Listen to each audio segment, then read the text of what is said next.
175주. 또한 9일간의 여행을 마치고 돌아온 후 여행 소감을 적은 칼럼을 2주일 전에 한 편 발표하였고 지금은 메주고리를 마감하는 마지막 칼럼을 적고 있다.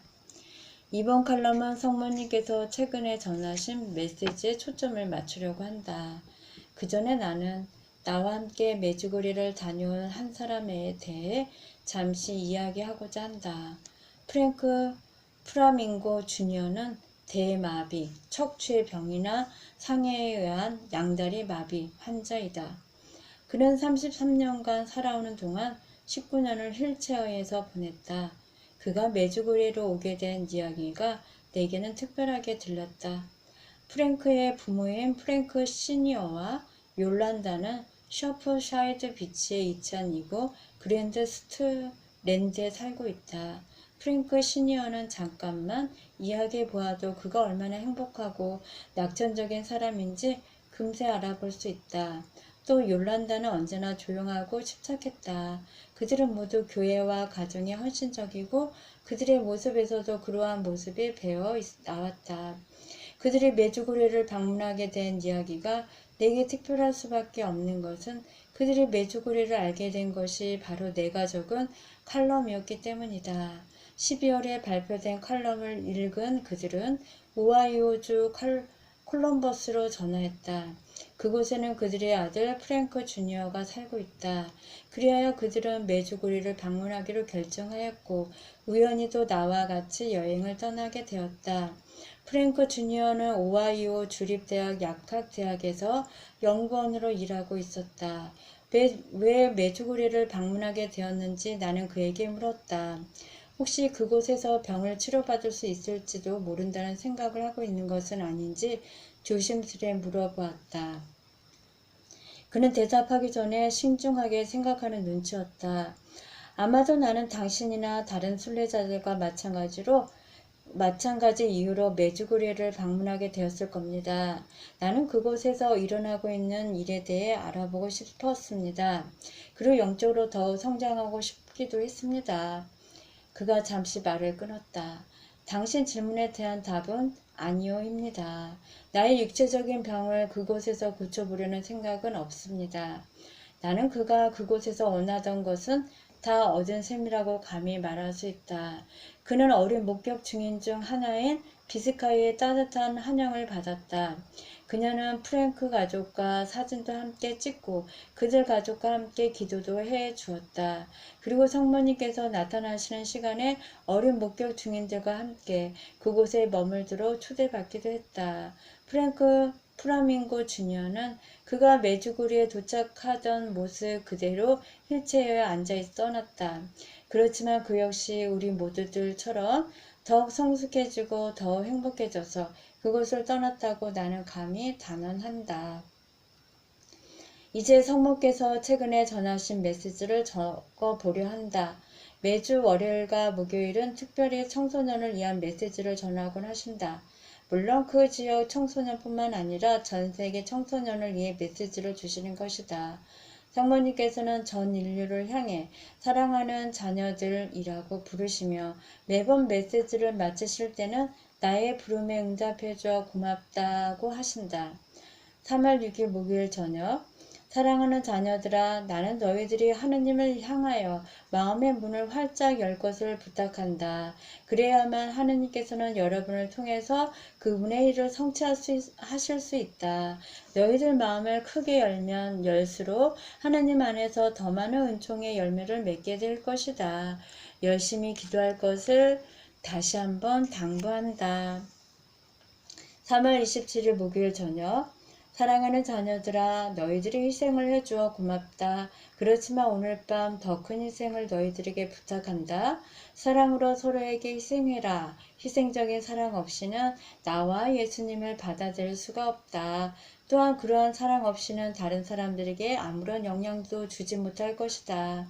그래서 오늘 밤 너희들 가슴에 그런 사랑이 머무를 수 있도록 하기 위해 이곳에 너희들을 부른 것이다. 4월 7일 월요일 저녁. 사랑하는 자녀들아, 너희들은 물질적인 것에 마음을 빼앗기고 있는 동안 더 큰 것을 잃어버리고 있다는 것을 기억해라. 물질적인 것에 마음을 빼앗기면 하느님께서 너희들에게 주시는 모든 것을 잃게 된다. 너희들이 나의 현존과 내가 주는 모든 메시지들을 중과하기 위해서는 성령의 도우심이 필요하고, 성령의 도우심을 위해 너희들이 어떻게 기도해야 하는지 알려주기에 나는 너희들을 이곳에 부르고 있는 것이다. 사랑하는 자녀들아, 너희 자신을 모두 내게 맡겨다오. 그러면 내가 온전히 너희들을 인도해 주겠다. 잠시 있다가 사라질 세상의 물질에 너무 마음을 빼앗기지 말도록 해라. 5월 5일 월요일 저녁 9시 45분 성모님 발염 전달을 받았다. 어린 목격 중인들 중 하나가 전하기를 그날 밤 메주구리를 찾은 순례객들을 초대하신다고 했다. 달도 없이 깜깜한 밤에, 그것도 험한 길을 따라 순례자들은 성모님께서 처음으로 발현하셨던 발현산 으로 올라갔다. 성모님께서 발현하셨을 때 그분은 매우 흡족해 하시고 행복해 하셨다. 그분은 예수를 찬미하라. 그리고는 우리를 위해 기도하시고 우리를 축복해 주셨다. 얼마 후 어린 목격 중인들 중 하나가 우리 순례자들을 그분께 소개해 드리자 성모님께서는 다시 우리를 축복해 주셨다. 그날 밤 그분의 메시지는 다음과 같다. 사랑하는 자녀들아, 나는 너희들과 함께 일하고자 한다. 우선 나는 너희들이 평화의 메시지를 전하는 사도, 화해의 사도, 기도하는 사도, 단식하고 통회하는 사도가 되기를 바란다. 나는 너희들 자신이 회개하여 그렇게 살 수 있도록 도와주겠다. 그분은 우리들이 그곳에까지 와주어서 매우 행복하다고 말씀하셨다. 그리고는 빛나는 십자가 속으로 모습을 감추셨다. 성모님께서 어린 목격 중인들과 헤어질 때 하신 말씀을 끝으로 이 글을 마치려 한다. 하느님의 평화 안에서 걸어가라. 메주고리의 마지막 칼럼을 마치고 난 후에는 오로지 메주고리로 다시 떠날 준비에만 온 신경을 집중시켰다. 슈베 신부의 원고를 편집하기 시작했다. 아무래도 어려운 작업이 될 것 같았다. 영어와 크로아티아 말 사이에는 큰 차이가 있었다. 내가 그 신부와 그의 첫 작품에 경탄을 금치 못하는 만큼 그의 두 번째 작품은 그만큼 손댈 부분이 많았다. 테리도 그의 원고를 읽어보고 깊은 감명을 받은 것 같았다. 이제 그녀는 나의 여행에 대해 나 못지않게 기대에 부풀어 있다. 어느새 시간은 흘러 내가 출발해야 할 6월 15일이 되었다. 16장 다시 메주고리에로. 평화의 오아시스 주변에는 언제나 사탄이 들끓는 사막이 있다. 오직 기도만이 사탄을 대적할 수 있다. 나 혼자서 두브로브니행 비행기를 타고 가자니 기분이 묘했다. 여행지에 대한 기대감이나 지난날의 경험 같은 것을 함께 이야기할 순례팀 없이 9시간을 밤 비행기로 여행하자니 무척 외롭고 지루했다. 지난번보다 시간이 2배는 더 걸리는 것 같았다. 공항에 내리자 2배는 더 외롭게 느껴졌다. 제복 입은 무표정한 얼굴의 아가씨가 내 여권을 정확히 2분 동안 찬찬히 훑어보고는 한마디 말도 없이 다시 내게로 여권을 던져줄 때의 기분이란? 나는 창자가 꼬이는 듯한 기분이었다. 이것은 지난번 여행과는 판이하게 달랐다.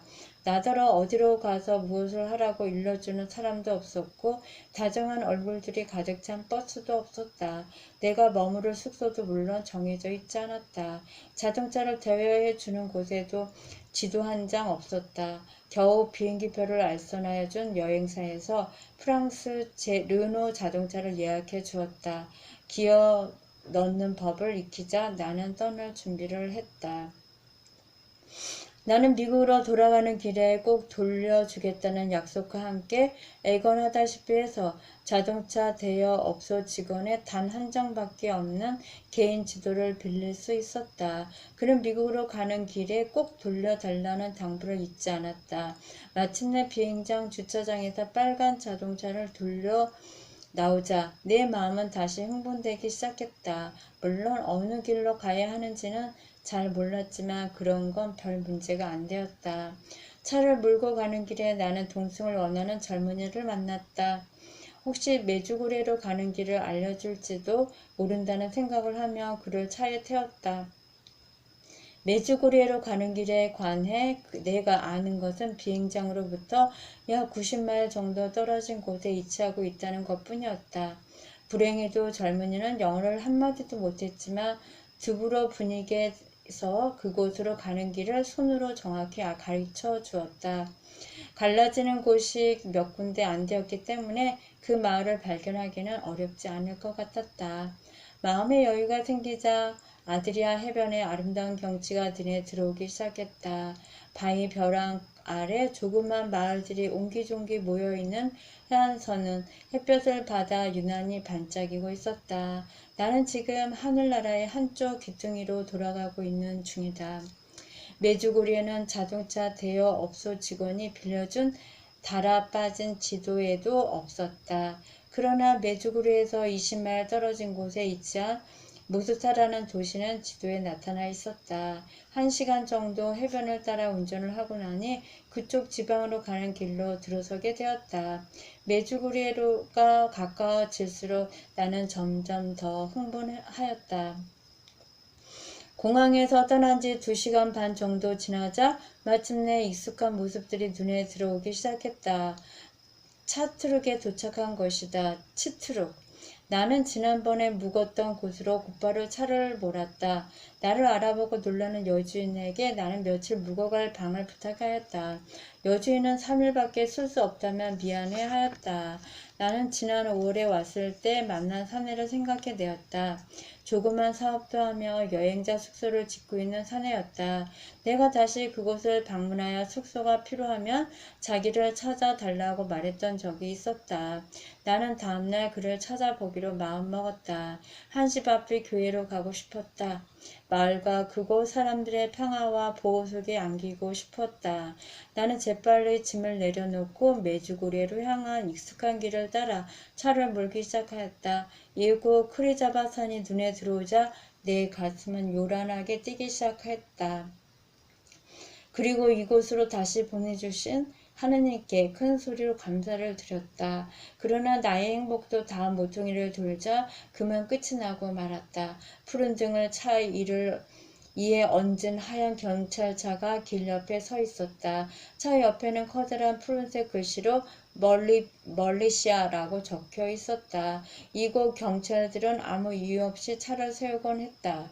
운전자를 겁주려는 의도라고 했다. 술래팀에 끼어 있을 때는 그런 경찰들이 아무렇지도 않았는데 혼자 운전을 하고 있는 지금은 상황이 달랐다. 다행히도 그들은 날 귀찮게 하지 않았다. 나는 안도의 숨을 내쉬고는 다시 성당을 향해 차를 몰기 시작했다. 조그만 다리를 건너자 야고보 성당의 쌍둥이 첨탑이 제일 먼저 눈에 들어왔다. 난 다시 이곳에 온 것이다. 성당 앞마당에 차를 세우자 나는 성당 안으로 뛰어들어가 뒤쪽의 의자에 무릎을 꿇었다.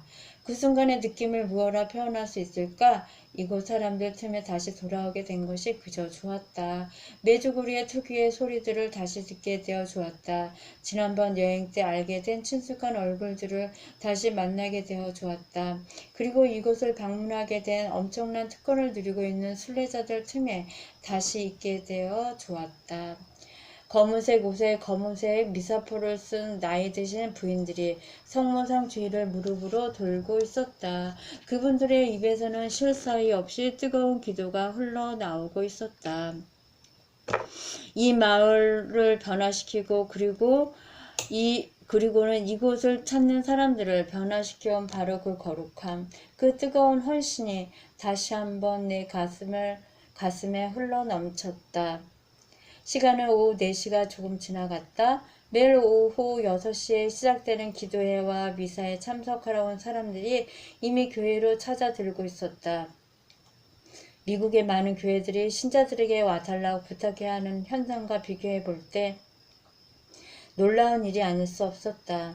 세계 각곳에서 모인 사람들이 미사 시간 2시간 전에 미리 와서는 기도로 준비하는 것이다. 이런 것들이 바로 이곳 산골 마을에서 일어나고 있는 기적인 셈이었다. 멍하니 상념에 빠졌던 나는 성당 중앙 통로를 걸어오는 토미슬라브 퍼본 신부를 보자 다시 현실 세계로 돌아왔다. 슈베 신부의 말이 언뜻 생각난 것이다. 내가 이곳에 다시 돌아오면 콘직에 있는 슈베 신부와 연락을 하려면 퍼번 신부를 통하는 것이 가장 좋고 또 안전한 방법이라고 했었다. 슈베 신부의 일을 도와도 좋다는 테리의 승낙을 얻은 후 나는 콘직으로 전화를 했었다. 아마도 그의 통화는 감시받고 있는 듯 싶었다. 나는 한참 만에야 그러한 상황을 눈치채었다.